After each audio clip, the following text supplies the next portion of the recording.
This is OwlUp, where learning happens in minutes, not hours. For a deeper journey, explore all our courses at owlup.co. Now, let's dive in.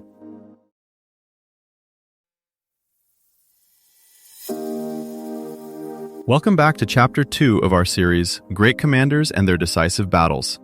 In this episode titled Julius Caesar, Risk and Reward, we'll explore how Caesar mastered the art of risk management in his campaigns, turning potential pitfalls into opportunities for victory. So, let's dive in. A single step across a shallow Italian river turned the fading politician into the most powerful man in Rome. In this episode, we're not just asking why Julius Caesar took that step. We're asking how he made danger work for him, until the day it finally didn't. Caesar didn't succeed because he loved risk. He succeeded because he engineered it. Again and again, he walked toward situations that would terrify most leaders, but only after quietly stacking the deck. Think of a mountaineer who seems fearless on a sheer cliff, until you notice the carefully placed anchors, the tested rope, the rehearsed route. The climb is real, the drop is real, but the danger has been shaped, channeled, into something he can use. In this episode, we'll trace 3 moments where Caesar refined this craft: in the mud and chaos of Gaul, at a provincial river few Romans cared about, and in the marble glare of Rome's political stage. We'll see how he turned uncertainty into leverage, and how each success subtly rewired the limits he was willing, or even able, to respect. To see this clearly, we need to slow Caesar down, almost frame by frame. Not the legend striding across history, but a working operator making choices under pressure.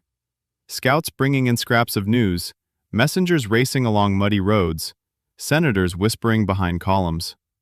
Each episode will zoom into a single decision point and ask 3 questions. What did Caesar actually know at that moment? What safety nets had he already laid down? And how did one decisive move send ripples outward, like a stone dropped into a tightly controlled political pond? Start in Gaul, not at the Rubicon. Caesar arrived there as a middling politician with debts and enemies, not as an unstoppable legend. What he found was a fractured map, dozens of tribes, shifting alliances, and a Roman Senate far away and poorly informed. That fragmentation became his opening. If Rome could barely grasp what was happening beyond the Alps, he could make himself the primary source of truth about the frontier, and shape the story to his advantage. His pattern there is easiest to see through the way he used information.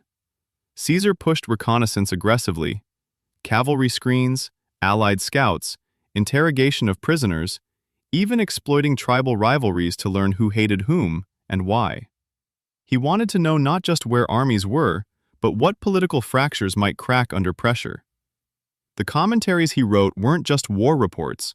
They were curated dispatches designed to make senators dependent on his version of events.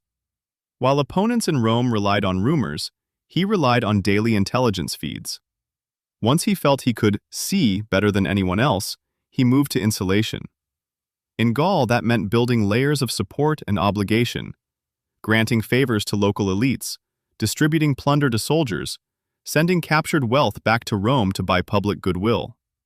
He negotiated separate deals with individual tribes so that no single coalition could rise against him without others fearing what they might lose. Financially, the campaign started as a way out of personal bankruptcy. Structurally, it became a way to make many stakeholders tied to his continued success.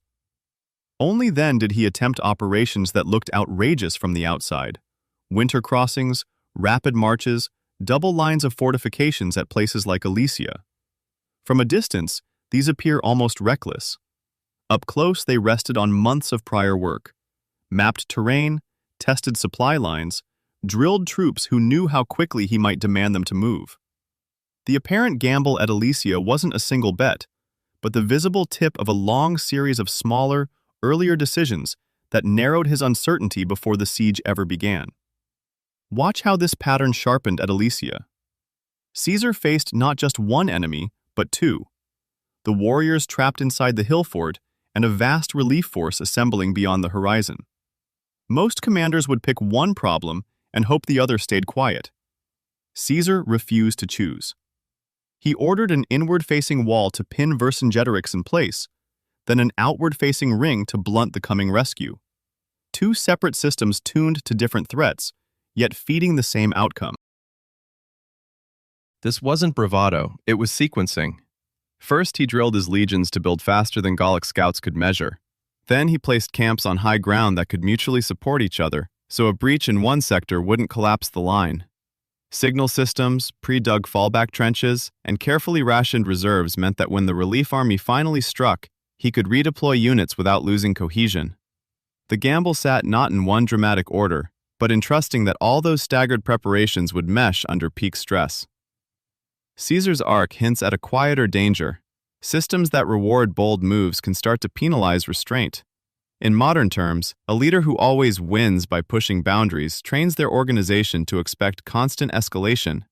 Like a river eating away at its banks, each successful surge makes the next rise less containable. Your challenge this week: spot one process in your world where speed or scale is slowly eroding the rules meant to keep it in check. Seen this way, the lesson isn't be bolder or be cautious, but know what your winds are training you to do next. Like a river after a storm, channels cut in crisis can harden into the only path the water remembers. The real craft is periodically reshaping the riverbed, deliberately adding new banks before the current chooses for you. Try this experiment. Choose one meaningful Rubicon in your life this week: a hard conversation, a bold proposal at work, or a creative project you've been avoiding, and give yourself 24 hours to cross it, no extensions. Before you act, list, in your head or on your phone, the 3 worst realistic outcomes and what you'd actually do if each happened, the way Caesar weighed the Senate's wrath, civil war, and exile.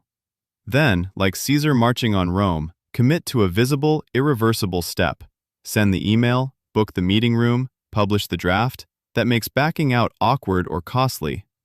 Over the next few days, watch how people actually respond versus the Senate in your head, and note whether the upside or downside predictions were closer to reality. This was OwlUp, your daily step forward. This series continues with more chapters on OwlUp.co. Visit OwlUp.co to access the complete course and continue your learning journey. See you there!